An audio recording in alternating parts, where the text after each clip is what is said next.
काले धन पर लगाम और डिजिटल ट्रांजैक्शन को बढ़ावा देने के लिए 500 और 1000 रुपए के पुराने नोटों का चलन बंद करने के प्रधानमंत्री नरेंद्र मोदी के कदम से देश की अर्थव्यवस्था को करीब 5 लाख करोड़ का लाभ हुआ है।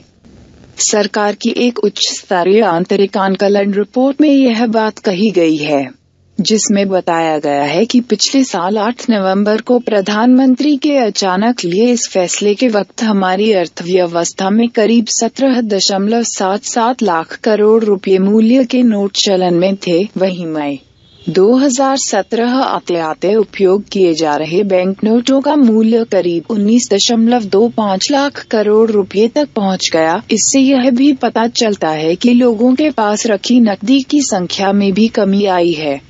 चूंकि इस तरह घर में पड़े पैसों का अर्थव्यवस्था के विकास में कोई योगदान नहीं होता, ऐसे में इसकी संख्या में कमी देश के फायदेमंद है। रिपोर्ट के मुताबिक नोटबंदी के दूसरे फायदों में टैक्स आधार का बढ़ना, डिजिटल लेने देन में इजाफा, बैंक जमा में बढ़ोतरी और हाउसिंग सेक्टर में मजबूती भी शामिल है।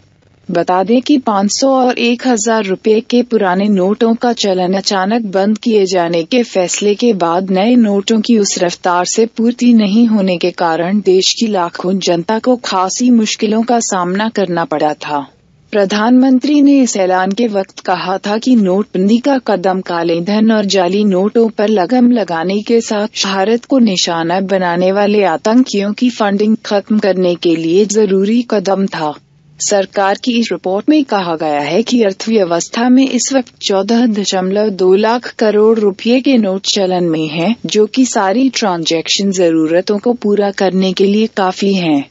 इसमें यह भी अनुमान लगाया गया है कि नोटबंदी की वजह से भारत का कुल निजी आयकर राजस्व भी अगले 2 वर्षों में बढ़कर 2 गुना हो जाएगा और इसके कुछ लाभ अभी से दिखने भी लगे हैं। इस रिपोर्ट के मुताबिक नोटबंदी का एक सबसे बड़ा फायदा ये हुआ कि लोग डिजिटल लेन देन की तरफ आकर्षित हुए हैं। वित्त वर्ष 2016-17 में कुल 300 करोड़ डिजिटल ट्रांजैक्शन दर्ज की गई।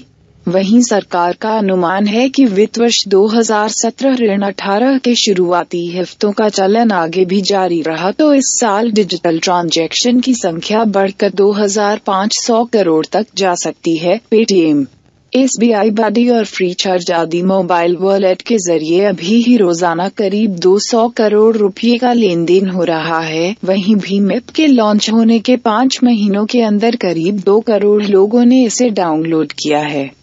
इस अध्ययन के मुताबिक भीम और यूपी पेमेंट गेटवे के जरिए अभी ही करीब रोजाना 140 करोड़ रुपए का लेन देन हो रहा है। वहीं डेबिट कार्ड का भी इस्तेमाल नोटबंदी के बाद से काफी बढ़ा है। वर्ष 2015-16 में जहां डेबिट कार्ड से करीब 117 करोड़ ट्रांजैक्शन हुआ, जो कि 1.58 लाख करोड़ मूल्य का था, वहीं 2016-17 में यह बढ़कर 240 करोड़ ट्रांजैक्शन हो गया, जिसका कुल मूल्य 3.3 लाख करोड़ रुपए था।